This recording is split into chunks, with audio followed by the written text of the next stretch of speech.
Bonjour à tous, bienvenue dans le Gecko du vendredi 27 mars 2020.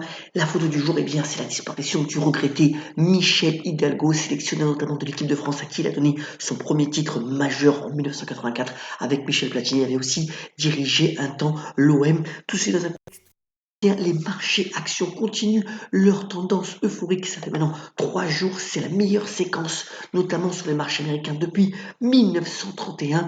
Près de 20% récupérés depuis le point bas. Alors c'est dû au fait que bien entendu le plan de relance devrait être voté par les deux chambres donc aux États-Unis. Et puis aussi vous voyez que l'euro a retrouvé quelques faveurs des investisseurs. Donc le dollar baisse, ce qui donne de l'élan notamment aux valeurs exportatrices américaines. Mais c'est l'ensemble du marché qui se retrouve bien, même si dans le même temps, vous voyez, hier, il y a eu une grande visioconférence du G20 entre les différents membres du gouvernement. Le mot récession, comme le graphique d'en haut le démontre, est de plus en plus présent, notamment aussi dans le prix des métals. C'est le graphique donc en bas à gauche. Donc voilà, on est dans un scénario où véritablement l'activité baisse en raison notamment donc du confinement, mais les grands ralentis sont là et pour le moment cela rassure les marchés. Ceci aussi dans un contexte où il y a un peu de détente sur le marché obligataire suite donc au mouvement des différents banquiers centraux d'amener de la liquidité. Vous voyez que notamment sur la zone euro les principaux taux obligataires à 10 ans ont bien baissé, ce qui a stimulé finalement dans l'ensemble du monde les entreprises à réémettre de la dette, donc des obligations. On est sur la troisième semaine la plus productive en termes donc de nouvelles émissions obligataire.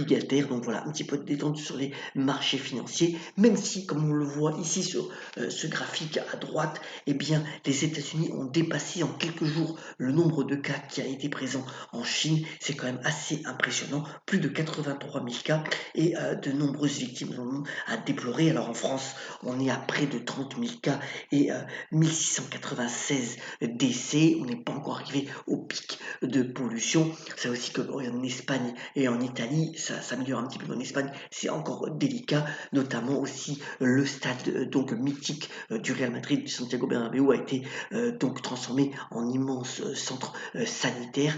Et voilà, c'est encore délicat. Les économistes affirment qu'il faut absolument que ce confinement soit bien respecté, même si l'activité est délicate, même si un mois de confinement, selon les dernières estimations, ça coûte 3% de PIB si on prend l'économie française, mais c'est important donc de le faire. Alors, tout dans un contexte, vous voyez à ce beau dessin qui a été dans la presse ce matin, c'est vrai que l'ensemble finalement des catégories des fonds a été affecté par cette crise-là de moins 48%, donc même les fonds obligataires ont été aussi affectés. Alors, que faut-il faire dans ce contexte? Selon les experts et les principaux analystes, c'est plutôt attendre, reprendre du sang-froid, bien respecter les règles du confinement avant finalement, si vous avez des liquidités, de réinvestir franchement sur les actions ou alors de vendre l'intégralité de son portefeuille. C'est aussi un réflexe délicat qu'on regrette souvent.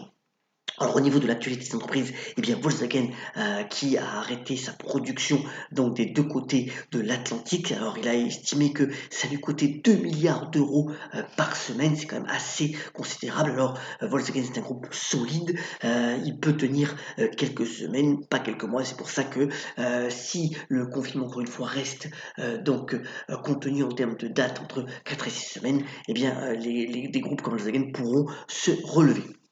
Actualité aussi au niveau de Danone, donc le groupe agroalimentaire français qui veut renouveler notamment sa gamme dans tout ce qui est produits laitiers. Il a même lancé des yaourts sans lait en essayant véritablement de montrer aussi que c'est un groupe social important concerné par la crise actuelle. Voilà, il y a beaucoup de communication. L'action a repris 4% hier dans le sillage des marchés. Et puis, attaque frontale contre Lagardère, on en avait parlé. Alors c'est le groupe activiste Amber qui veut renouveler l'intégralité du conseil de surveillance, qui veut que Lagardère, qui bénéficie normalement, vous voyez, d'un rendement sur dividende très séduisant, 9% par rapport au cours actuel, eh bien, qu'il soit suspendu. Donc c'est une attaque frontale. Alors ça mérite véritablement eh bien, le Qatar au final, qui est le deuxième plus gros actionnaire donc de Lagardère, qui sera en position d'arbitre pour des évolutions éventuelles autour du groupe dirigé donc par Arnaud Lagardère.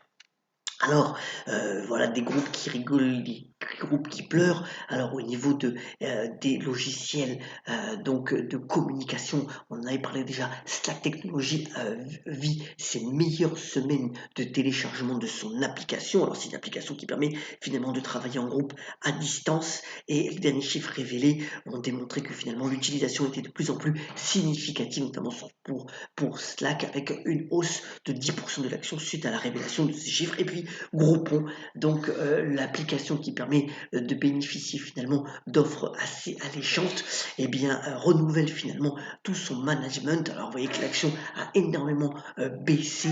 On est donc à plus de 70% de baisse sur un an. Hier, elle a récupéré 14% puisqu'il y a eu un renouvellement donc de ce management pour essayer de relancer le groupe ou alors de se vendre à un autre groupe technologique. Alors je voulais parler de cette anecdote, c'est assez incroyable dans ce monde des marchés. En fait, la SEC, donc l'autorité de régulation des marchés aux États-Unis, a dû suspendre la cotation de Zoom Technologies parce que vous savez que tout le monde utilise en ce moment Zoom Vidéo. Eh bien, les investisseurs ont confondu entre Zoom Vidéo code ZM pour les connaisseurs avec Zoom Technologies ZOOM, et donc il y a eu beaucoup de confusion. C'est pourquoi la SEC a demandé la suspension de la cotation de Zoom Technologies pour laisser Zoom Vidéo communication qui a quand même bien monté, c'est la courbe blanche cotée normalement.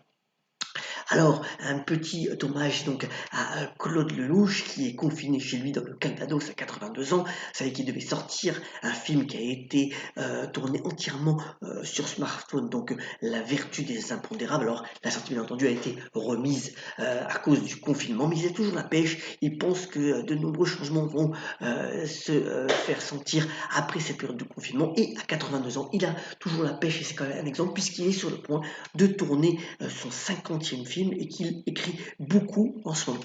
Voilà donc pour l'essentiel, on termine ce Morning Echo en vous souhaitant une bonne journée et un bon week-end. Respectons vraiment, c'est toujours plus délicat avec les enfants le week-end, mais soyons vraiment rigoureux par rapport à ça. Cultivons aussi les pensées positives, et on termine par cette citation d'Aristide Briand, qui a notamment déclaré: la politique est l'art de concilier le désirable avec le possible. Très bonne journée à tous, très bon week-end, et on se retrouve lundi pour un nouveau Morning Echo. À bientôt.